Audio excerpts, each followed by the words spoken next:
তুমি ঠিকই বলেছো বৌদি, ভোরের শহরটার একটা আলাদা চার্ম আছে।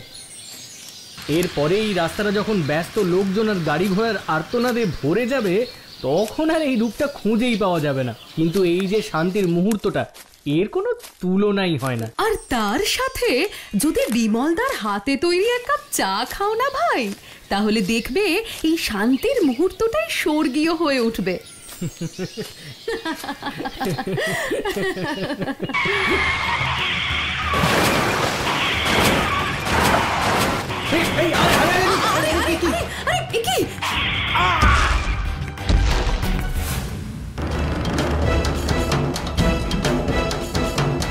ভাই ভাই গাড়ির নাম্বারটা দেখতে পেলে? না বৌদি, তার আগে গলিতে ঢুকে গেছে। বিমলদা, বিমলদা, বিমলদা চোখ খুলুন। বিমলদা, বিমলদা বেঁচে আছে তো বৌদি? দাঁড়াও দাঁড়াও, পালসটা দেখি। বৌদি, অ্যাক্সিডেন্ট কেস, ছুঁলে কিছু হবে না তো? জানি না মনীষ, আর এখন এই মানুষটার প্রাণ বাঁচানোর উপায় ছাড়া আর কিচ্ছু জানতে চাইও না। আছে ভাই, পালস আছে। পালস আছে? তুমি শিগগিরই অ্যাম্বুলেন্স ডাকো, আমাদের এক্ষুনি হাসপাতালে নিয়ে যেতে হবে। হ্যাঁ হ্যাঁ হ্যাঁ, এক্ষুনি কল করছি। Hello hello, ambulance service.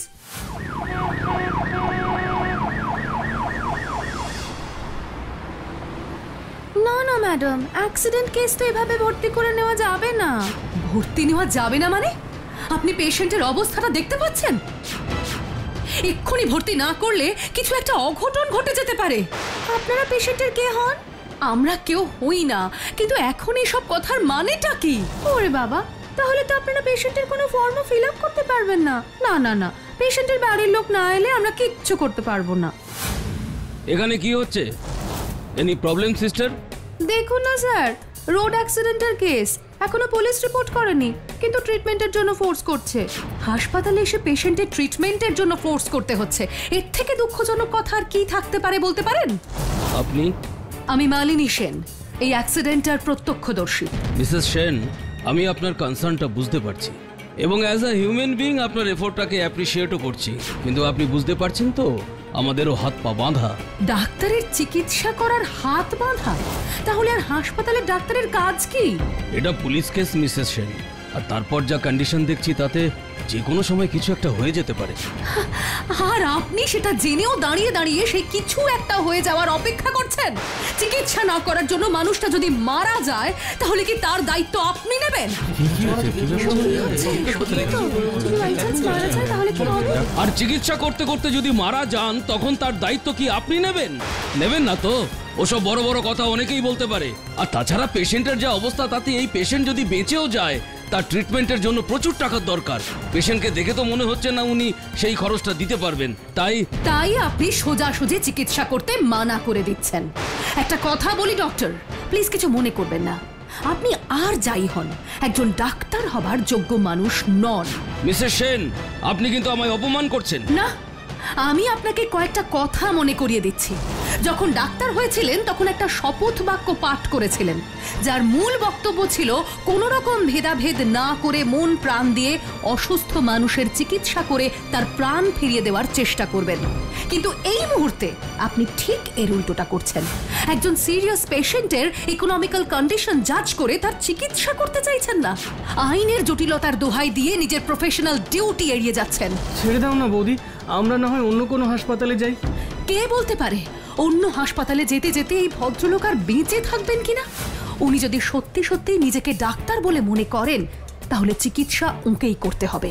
আর না হলে ওকে স্বীকার করতে হবে উনি ডাক্তার হয়েছেন শুধুমাত্র নামের আগে ডক্টর কথাটা লেখার জন্য, আর গাড়ির মধ্যে রেড ক্রস সাইন লাগিয়ে ট্রাফিক জ্যাম এড়ানোর জন্য। ঠিক বলেছেন। আপনি কিন্তু অযথা সিন ক্রিয়েট করছেন। এরপরে আমরা কিন্তু পুলিশ ডাকতে বাধ্য হব। সিস্টার, পেশেন্টকে ভেতরে নিয়ে যান। কিন্তু স্যার, এভাবে পুলিশ রিপোর্ট ছাড়া সেসব না হয় পেশেন্ট সার্ভাইভ করার পরে আমরা ভাববো। এখন আমাদের প্রথম কাজ হলো পেশেন্টকে বাঁচিয়ে তোলা। Thank you Mrs Sen. এই ঝাঁকুনিটা না দিলে হয়তো আমার ভেতরে ডাক্তারটা ধীরে ধীরে কোমায় চলে যেত। Thank you doctor. আপনি প্লিজ ওনাকে বাঁচিয়ে তুলুন। খরচ, পুলিশ রিপোর্ট, গার্জিয়ান কনসেন্ট কিচ্ছু নিয়ে আপনাকে ভাবতে হবে না, আমি সব সামলে নেব। ওকে সিস্টার, তাড়াতাড়ি চেঞ্জ করি, ওকে হাইব্রিড রুমে নিয়ে আসুন। ওকে ডক্টর। এবার কি করতে হবে বৌদি? সবার আগে পুলিশ রিপোর্ট করতে হবে। আমি থানায় যাচ্ছি। আমিও যাব সাথে। না ভাই, তোমার এখানে কাজ আছে। তোমার কাছে বিমলদার ফোনটা আছে তো? হ্যাঁ। দেখো ওটা চলছে কিনা। হ্যাঁ চলছে, আমি দেখে নিয়েছি। আর ফোনটা পাসওয়ার্ড প্রোটেক্টেডও নয়। গুড। তাহলে বিমলদার বাড়িতে একটা খবর দাও, আর কনসেন্ট ফর্মের জন্য একটা ভার্বাল কনফার্মেশন নিয়ে নাও। কিন্তু ওরা কি এত টাকা খরচ করতে পারবেন? একটা মানুষের জীবনের দাম, টাকা পয়সা, ঠিক ভুল, নিয়ম বেনিয়ম সবকিছুর ঊর্ধ্বে মনীষ। তুমি ফোনটা সেরে অ্যাডমিশনের ফর্মালিটিগুলো সেরে নিও। আমি আসি, কোনো দরকার পড়লে জানিও। আচ্ছা। অ্যাক্সিডেন্ট, ইনজুরি সবই তো বুঝলাম ম্যাডাম, কিন্তু এখানে আপনি আমাদের কাছে ঠিক কি চাইছেন সেটাই তো বুঝতে পারছি না। বিশেষ কিছু না, শুধু এই অ্যাক্সিডেন্টের একজন প্রত্যক্ষদর্শী হিসেবে এখানে এফআইআর লেখাতে এসেছি। এফআইআর? আপনি এতক্ষণ ধরে এত কথা এফআইআর লেখানোর জন্য বলছেন? তা যে ধাক্কা মেরেছিল তাকে চেনেন? বা যে গাড়িটা ধাক্কা মেরেছিল তার নাম্বার প্লেটটা দেখেছিলেন? নাম্বারটা বলতে পারবেন? না, যে ধাক্কা মেরেছিল তাকে আমি চিনি না, এমনকি তাড়াহুড়োতে গাড়ির নাম্বারটাও নোট করতে পারিনি। আর কোনো কিছু না জেনেই চলে এসেছেন এফআইআর লেখাতে। আজকাল টিভি সিরিয়াল দেখে দেখে লোকজনের মাথা খারাপ হয়ে গেছে আলদার। এরপর তো সাইকেল চালানো শিখতে গিয়ে পড়ে গেলেও এফআইআর লেখাতে আসবে। ইউ আর রাইট, আসতেই পারি, কিন্তু ডিপেন্ড করবে কিভাবে পড়েছি তার উপরে। কারণ সাইকেল চালানো শিখতে গিয়ে কোনো ব্যক্তি বা কোনো গাড়ি যদি ইচ্ছাকৃতভাবে আমায় ধাক্কা মেরে ফেলে দেয়, তাহলে এফআইআর রিপোর্ট লেখাতে আসবো বই কি। কারণ এফআইআর মানে ফার্স্ট ইনফরমেশন রিপোর্ট, আর সেটা করাতে গেলে অভিযুক্তের পরিচয় বা গাড়ির নাম্বার জানতে হয় না। কোনো ক্রাইম ঘটলে তার সম্পর্কে যতটুকু ইনফরমেশন জানা আছে সেটুকু লেখানোই যথেষ্ট। সেটা নিশ্চয়ই আপনি ভুলে যাননি। আপনি কি এখানে আমায় আইন কানুন শেখাতে এসেছেন? চাকরির আগে এত ট্রেনিং নিয়েও যখন সেগুলো শিখতে পারেননি, তখন আমি এই আধ ঘন্টায় কি বা শেখাতে পারবো? আমি জাস্ট এফআইআরটা লিখিয়ে তার একটা কপি নিয়ে যেতে এসেছি, যাতে হাসপাতালে সেটা জমা দিতে পারে। ও, শুধু হাসপাতালের জন্য কপি লাগবে বলে এফআইআর করাতে চাইছেন? আগে বলবেন তো। হ্যাঁ, কারণ কথাবার্তা শুনে যা বুঝেছি, ওসব অপরাধীকে ধরা টরা বোধহয় আপনাদের সিলেবাসে নেই। কি বলতে চাইছেন আপনি? আমরা আমাদের কাজ করি না? আপনি কোনো ডিটেলস দিতে পারছেন না, এমনকি গাড়ির নাম্বারটাও দিতে পারছেন না। জানেন প্রতিদিন শহরে কত কত অ্যাক্সিডেন্ট হয়? এইভাবে খড়ের গাদায় সূঁচ খুঁজে পাওয়া যায়? খোঁজার চেষ্টাটুকু করলেও তো আমজনতার মনে একটু আশার সঞ্চার হয়। এমনিতেই এত বড় অ্যাক্সিডেন্টের পরে ভদ্রলোক আদৌ প্রাণে বাঁচবেন কিনা সেটাই বোঝা যাচ্ছে না। ব্যাস, তাহলে তো ল্যাটাই চুকে গেল। অভিযুক্তরও বার্তা নেই, তার উপর ভিকটিমও যদি টেসে যায়, তাহলে আর এই কেসের পেছনে ছুটে কি হবে? ছি, একটা নিরীহ নিরপরাধ মানুষ এভাবে মৃত্যুর সাথে লড়ছে, আর আপনি... ব্যাস ব্যাস ব্যাস, অনেক লেকচার হয়েছে। নিরপরাধ না ছাই। এইসব পাবলিককে যতটা নিরীহ মনে হয়, ওরা ততটাও নিরীহ নয় ম্যাডাম। আপনি কি জানেন যে চায়ের দোকানটার কথা আপনি বলছেন সেটা বেআইনিভাবে তৈরি করা হয়েছে? আমরা চাইলে যে কোনো সময় সেটা উপরে নিতেই পারি। হয়তো পারেন, কিন্তু বেআইনি জেনেও যখন এতদিন সেটা উচ্ছেদ করেননি, তখন তার পেছনে নিশ্চয়ই কোনো কারণ আছে। আপনি ঠিক কি মিন করতে চাইছেন? আমি যে সিরিয়াল দেখে আইন শেখা মানুষ নই, এতক্ষণে সেটা নিশ্চয়ই বুঝে গেছেন অফিসার। তাই টেবিলের নিচ দিয়ে ঠিক কি উপঢৌকন পেলে আপনার মতো পুলিশ অফিসাররা বেআইনি ঝুপড়ি দেখেও চোখ বুজে থাকেন, সেটা আমি খুব ভালো করেই জানি। কে আপনি আমায় ঘুষখোর বলছেন? যাক, বিবেক লোপ পেলেও অন্তত বুদ্ধিটুকু লোপ পায়নি। তাই বেকার আমার আর আপনার সময় নষ্ট না করে এফআইআরটা নিয়ে তার একটা কপি আমায় দিন। কারণ যদি সত্যি ওই নিরীহ মানুষটা অপরাধী হয়, তাহলে তাকে শাস্তি পাওয়ার জন্য হলেও তো বেঁচে উঠতে হবে, তাই না অফিসার? মানে স্যার, আমি বলেছি ছোট্ট করে এফআইআরটা নিয়ে একে ভাগান। একে কিন্তু সাধারণ ভীতু মহিলা বলে মনে হচ্ছে না। সে সেনা থানা টানা ঘেরাও টেরাও করে বসে। ঘেরাও? আচ্ছা আচ্ছা, আপনি বসুন, আমি এফআইআরটা করে নিচ্ছি। That's better. আপনার নামটা কি বললেন জানো? মালিনী সেন। তাহলে আর কিছু ফর্মালিটি নেই তো? No ma'am, thank you. FIR এর কপিটা পেয়েছো বৌদি? হ্যাঁ, এই জাস্ট জমা দিলাম। থানায় কোনো অসুবিধে হয়নি তো? তুমি ভুলে যাচ্ছ ভাই, বাঘে ছুঁলে 18 ঘা আর পুলিশে ছুঁলে 36 ঘা। কেন, কি হয়েছে? সেসব অনেক কথা বাড়ি ফিরে বলবো। তুমি বলো, বিমলদার বাড়ির লোক আসছে? Bad news. কেন, কি হলো? ভদ্রলোক নিঃসন্তান, 2 বছর আগে নাকি স্ত্রীও মারা গেছে। ওনার একজন প্রতিবেশীকে ফোন করেছিলাম, উনি বললেন ওনার নাকি 3 কুলে কেউ নেই। ইস, কি অবস্থা! আমি তো ভাবছি এবার ওনার চিকিৎসার কি হবে। সেসব বাড়ি গিয়ে ভাবা যাবে ভাই, তার আগে আমাদের অন্য একটা জায়গায় যেতে হবে। কোথায়? চলো, যেতে যেতে বলছি।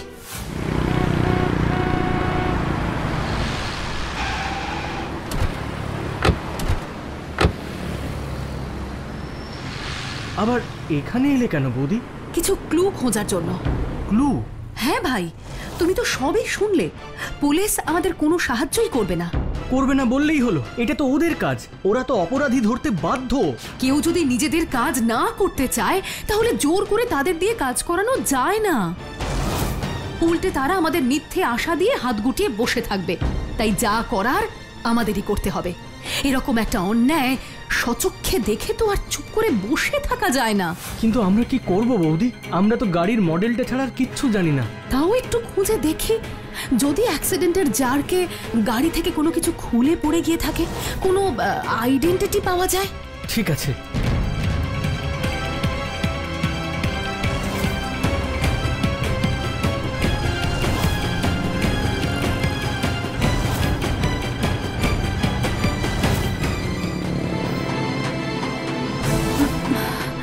কই, কিছুই তো পাচ্ছি না বৌদি। আর একটু ভালো করে দেখো না ভাই।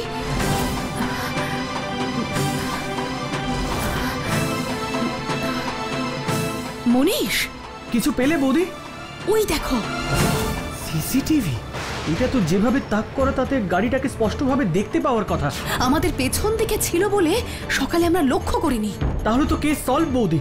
গাড়ির নাম্বারটা পেলেই তো কেল্লা ফতে। চলো এক্ষুনি ট্রাফিক কন্ট্রোল রুমে গিয়ে কথা বলি।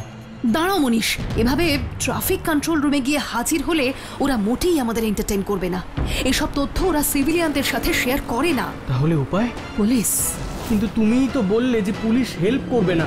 ভাই, পৃথিবীতে যেমন সব মানুষ এক নয়, তেমন সব পুলিশও কিন্তু এক নয়, বুঝেছো? আচ্ছা মৈনাক, রাজেশের সাথে তোমার কথা হয়? কোন রাজেশ? ঢ্যাঙা রাজেশ নাকি কলুতলার টেকো রাজেশ? আরে ডিএসপি রাজেশ, যে ইউপিএসসিতে দারুণ র্যাঙ্ক করেছিল। ও, ঢ্যাঙা রাজেশ। হ্যাঁ, কথা হবে না কেন? যদিও ও এখন খুব বিজি, তাও বন্ধুদের গ্রুপে ওই টুকটাক মেসেজ করে। এই একটা ফেভার চাইলে করে দেবে? এই মালিনী, আবার কিছু গন্ডগোলে ঢুকেছো তো? তোমার এই জিনিসটাই আমার একদম পছন্দ হয় না। এই বন্ধু বান্ধবদের থেকে বাজে ফেভার নেওয়াটা আমি একদম পছন্দ করি না। আরে তেমন কিছু বড় সড়ো ব্যাপার না, একটা ইনফরমেশন চাইবো, আর কিচ্ছু না। পারলে ইনফরমেশনটা দেবে, না পারলে দেবে না, কোনো প্রবলেম নেই। আর তাছাড়া তুমি তো ফেভারটা চাইছো না, চাইছি আমি। তাই প্লিজ আমায় ওর নাম্বারটা দাও না। আচ্ছা আচ্ছা, ঠিক আছে, দাঁড়াও, আমি একটা টেক্সট করে দিচ্ছি। থ্যাঙ্কস। আমি জানি আপনি খুব ব্যস্ত মানুষ, তবে যদি এই হেল্পটা করতে পারেন, সত্যি আমি দেখতে পারবো। আপনার কোনো অসুবিধে হবে না তো? হ্যাঁ নিশ্চয়ই। আপনি শুধু কবে আসতে পারবেন আমাকে জানান। আর একা নয় কিন্তু, ফুল ফ্যামিলি আসতে হবে। বেশ, আপনি এই নাম্বারেই ফোন করে দেবেন। তাহলে এখন রাখছি, টেক কেয়ার। কি বললো রাজেশ দা? সিসিটিভির ফুটেজটা দেখতে পারবে? শুধু দেখতে পারবে না, আমাকেও দেখাতে পারবে। তার বদলে আমার হাতে ফিশ ফ্রাই খেতে চাইছে। সত্যি বৌদি, লোকজন টাকা ঘুষ দিয়ে কাজ হাসিল করে, তুমি তোমার হাতের ফিশ ফ্রাই দিয়ে কিন্তু অনেকের থেকে অনেক কাজ হাসিল করে নিচ্ছ। হ্যাঁ,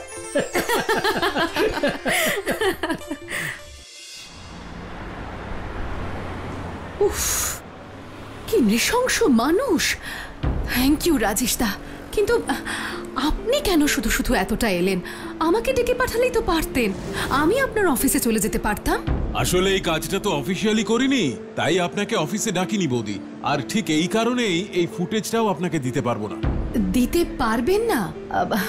আচ্ছা, তাহলে গাড়ির নাম্বারটা অন্তত টুকে নি। তার কোনো দরকার নেই বৌদি, আমি আপনার কাজটা একটু এগিয়ে রেখেছি। এই নিন, এখানে গাড়ির নাম্বার আর কার নামে রেজিস্টার্ড আছে সেসব লেখা আছে। কার নামে গাড়ি? শহরের বিখ্যাত ইনফ্লুয়েন্সিয়াল ইন্ডাস্ট্রিয়ালিস্ট রাহুল সরকারের নামে। তবে ভিডিওতে যাকে দেখা যাচ্ছে সে কিন্তু রাহুল সরকার নয়, সে হলো রাহুল সরকারের বকে যাওয়া একমাত্র ছেলে রেহান সরকার। নামেই কলেজ পড়ুয়া, কলেজে অ্যাটেন্ডেন্স প্রায় নেই বললেই চলে, বাবার ডোনেশনের জোরে টিকে আছে। গ্রেট, আপনি তো পুরো কাজটাই করে দিয়েছেন রাজেশ দা। এবার তো আমার কাছে পুরো প্রমাণ আছে, এবার আমি ওই ইন্সপেক্টরের কাছে এই সব প্রমাণ নিয়ে যেতে পারবো। লাভ হবে না বৌদি। কেন? এই রাহুল সরকার অত্যন্ত ধুরন্ধর লোক, প্রচুর টাকা। সরকার আর বিরোধী রাজনৈতিক দল দুটোই ওর ইশারায় নাচে। ওর ছেলেকে অ্যারেস্ট করা তো দূরের কথা, ওর এগেনস্টে আপনি থানায় কোনো ডায়েরি পর্যন্ত করতে পারবেন না। সব জায়গায় ওর বাবার টাকা ছড়ানো আছে। তারপরে এত বড় একটা অ্যাক্সিডেন্ট করেও পার পেয়ে যাবে? একটা অ্যাক্সিডেন্ট? এরকম প্রচুর অ্যাক্সিডেন্ট ও এর আগেও করেছে, কেউ ওর টিকিও ছুঁতে পারেনি। ওকে কি কোনোভাবেই শাস্তি দেওয়া যায় না? আমরা কি কিছুই করতে পারি না? ফ্র্যাঙ্কলি স্পিকিং, পারি না। আমরা কিছুই করতে পারি না যদি না ও নিজে এসে নিজের দোষ স্বীকার করে, আর সেটা তো একেবারে অসম্ভব ব্যাপার। বেশ, দেখা যাক এই অসম্ভবকে সম্ভব করতে পারি কিনা। এটা তো বিশাল কেস বৌদি। রেহান সরকার সত্যি অনেক বড় নাম। আমরা কি আদৌ কিছু করতে পারবো? তুমি যদি একটু হেল্প করো তাহলে নিশ্চয়ই পারবো। বলো না কি করতে হবে। তোমার বন্ধু অভিকের বাবার ফেমাস সিকিউরিটি এজেন্সি আছে না, যেখান থেকে শহরের বিগ শট মানুষদের বডিগার্ড আর সিকিউরিটি গার্ড সাপ্লাই করে? ও রেহান সরকারের ব্যাপারে কোনো ইনফরমেশন দিতে পারে কিনা দেখো তো। রাইট, কিন্তু ওরাই যে রেহান সরকারের বাড়িতে সিকিউরিটি গার্ড সাপ্লাই করে সেটা তুমি কি করে জানলে? জানি না তো, শুধু অন্ধকারে তীরটা ছুঁড়েছি, যদি লেগে যায়। ফাইন, যদি ধরে নি ওরাই রেহান সরকারের বাড়িতে সিকিউরিটি গার্ড সাপ্লাই করে, তাহলে তুমি রেহান সরকারের ব্যাপারে ঠিক কি জানতে চাইছো? whereabouts, রেহান সরকার কখন কখন কোথায় কোথায় যায়, ওর যাতায়াতের সময় ওর সাথে কে থাকে, জেনারেলি কোন রাস্তা দিয়ে যাতায়াত করে, এই সব সব মানে সব। অবশ্য এসব খবর কি অভিক তোমায় লিক করবে? মানে ওদের সিকিউরিটি এজেন্সির গুডউইলের ব্যাপারটাও তো জড়িত, তাই না? সেসব নিয়ে তুমি চিন্তা করো না বৌদি। অভিক খুব নীতিবাগিস টাইপের ছেলে, সবটা শুনলেও যতটা সম্ভব হেল্প করবে। দাঁড়াও, একটা ফোন করি। না না, ফোন না, তুমি সরাসরি গিয়ে ওর সাথে কথা বলো। ঠিক আছে বৌদি, আমি এক্ষুনি যাচ্ছি।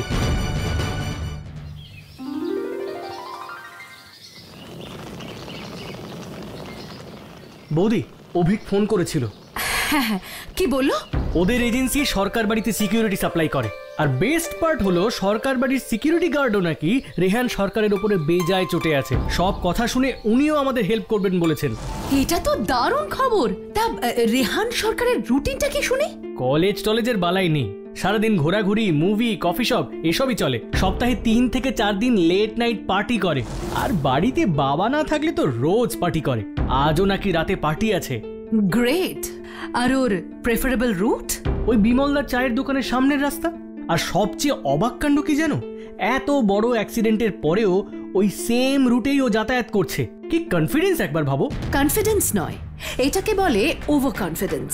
এনিওয়ে, এটা আমাদের জন্য সাপে বর। মানেটা আজ রাতেই বুঝতে পারবে। তুমি শুধু তোমার কনফিডেন্সটাকে ঠিক রেখো, কারণ আজ রাতের মেন রোলটা কিন্তু তোমাকেই করতে হবে।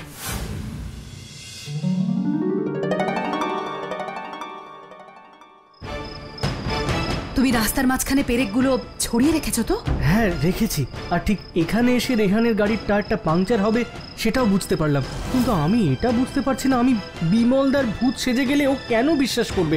বিমলদা তো বেঁচে আছে। সেটা আমি জানি, তুমি জানো, কিন্তু ও তো জানে না, কারণ ওর খবর নেওয়ার সময় বা ইচ্ছে কোনোটাই নেই।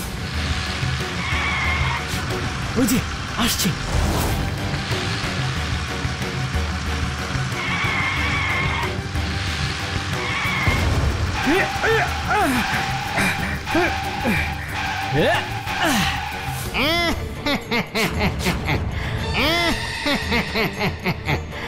আমার মৃত্যুর জন্য তুই দায়ী। তুমি কে? আমাকে আমার দোকানের সামনে গাড়ি চাপা দিয়ে মেরে ফেলে জিজ্ঞেস করছিস আমি কে? হ্যাঁ, আজ আমি তোকেও আমার সাথে নিয়ে যেতে এসেছি, তোকে আমি ছাড়বো না। হ্যাঁ না না না না না! আরে ও বৌদি, এ তো অজ্ঞান হয়ে গেল, এবার কি হবে? যা হবার কাল সকালে হবে, এখন বাড়িতে চলো। আর ওর কি হবে? ভয় পেয়ে অজ্ঞান হয়ে গেছে, একটু পরে জ্ঞান ফিরলে ক্যাবটা বুক করে বাড়ি চলে যাবে, ওকে নিয়ে অত ভাবার কিছু নেই। বৌদি হাসপাতাল থেকে ফোন করেছিল, বিমলদা সুস্থ আছে, কিন্তু ওনার চিকিৎসার খরচ তো আকাশ ছোঁয়া হয়ে গেছে গো, সেটা কিভাবে সামলাবে? যার জন্য ওকে হাসপাতালে যেতে হয়েছে বিলও সেই মেটাবে, শুধু তোমাকে আমি যা যা শিখিয়েছি তুমি সেটা ফোন করে ঠিক করে বলো। আচ্ছা। এটা বিমলদার ফোন, এটা থেকে করো, আমি নিশ্চিত ও ফোন নাম্বারটা ভেরিফাই করবেই। হ্যালো, আমার লাশ তো ফেলে দিয়েছিস রে, হেলার সময় তো এখন তোর। কে কে বলছেন? চিনতে পারছিস না? এখন তো 3 দিনের কাজও মেটেনি, এরই মধ্যে আমায় ভুলে গেলি? দাঁড়া, আমি নিজেই আসছি তোকে মনে করাতে। না না না না না না, প্লিজ আসবেন না, প্লিজ, আমার ভুল হয়ে গেছে, আমার ছেড়ে দিন। আমায় ফোন করে ক্ষমা চাইছিস? হ্যাঁ, কেন? গরিব বলে কি আমার প্রাণের কোনো দাম নেই? আছে আছে আছে, আপনি শুধু বলুন আপনি কি চান। ন্যায় বিচার। তুই এক্ষুনি গিয়ে পুলিশের কাছে নিজের দোষ স্বীকার কর, আর হাসপাতালের বিল বাবদ 10 লাখ টাকা জমা দে, না হলে কিন্তু না হলে কিন্তু মরার আগে আর বড় লোক বাপের মুখটাও দেখতে পারবি না রে। না না না না, প্লিজ প্লিজ প্লিজ আমায় মারবেন না, আমি এক্ষুনি যাচ্ছি, প্লিজ প্লিজ। কেটে দিয়েছে, এবার পুলিশ স্টেশনে চলো। স্যার স্যার প্লিজ স্যার, আমায় অ্যারেস্ট করুন, আমি চায়ের দোকানে অ্যাক্সিডেন্ট করে একটা লোককে মেরে ফেলেছি। আরে আরে, তুমি এসব কি ভুলভাল কথা বলছো? যাও যাও যাও, বাড়িতে যাও। কিচ্ছু ভুলভাল না স্যার, আমি সত্যি বলছি, আপনি আমায় এক্ষুনি লকআপে ঢোকান, না হলে ও আমায় মেরে ফেলবে। আরে কে মেরে ফেলবে? এসব তুমি কি বলছো? না না না, বাড়ি যাও। আপনি তো অদ্ভুত পুলিশ, একজন অপরাধী নিজে এসে সারেন্ডার করছে আর আপনি অ্যারেস্ট করছেন না। আরে ও ছেলে মানুষ, মাথায় কি ভূত চেপেছে? চুপ চুপ, একদম চুপ, ওই নামটা মুখে আনবেন না, একদম আনবেন না, আর আপনি যদি আমায় এক্ষুনি না অ্যারেস্ট করেন তাহলে কিন্তু ভালো হবে না। হ্যাঁ, কিন্তু এইভাবে কোনো প্রমাণ ছাড়া? প্রমাণ এই পেন ড্রাইভে আছে অফিসার, অ্যাক্সিডেন্টের সিসিটিভি ফুটেজ। আর এক্ষুনি যদি আপনি ওকে অ্যারেস্ট না করেন তাহলে কিন্তু আইন ভাঙার অপরাধে আমায় আপনাকে অ্যারেস্ট করতে হবে। না না না না, আমি এক্ষুনি অ্যারেস্ট করছি স্যার। হালদার, হালদার ওকে নিয়ে যাও। এক মিনিট, এই যে এতে 10 লাখ টাকার চেক আছে, ওই ভূত মানে ওই লোকটার মেডিকেলের বিলটা দিয়ে দেবেন প্লিজ, না হলে কিছু না, চলুন আপনি চলুন। আমি তো অবাক হয়ে যাচ্ছি, এই অসম্ভব কাণ্ডটা কিভাবে ঘটলো? ওর বোধোদয় কি করে হলো? হঠাৎ করে ভূতোদয় হলে এরকম হঠাৎ করে বোধোদয় হয়। বুঝতে পেরেছি, সত্যি মালিনী বৌদি, আপনার কোনো জবাব নেই। না রাজেশ দা, বলুন মালিনী বৌদি জিন্দাবাদ। এমন সব ভিডিও দেখতে হলে এক্ষুনি সাবস্ক্রাইব করুন Animetrix digital, bell icon click করতে ভুলবেন না কিন্তু।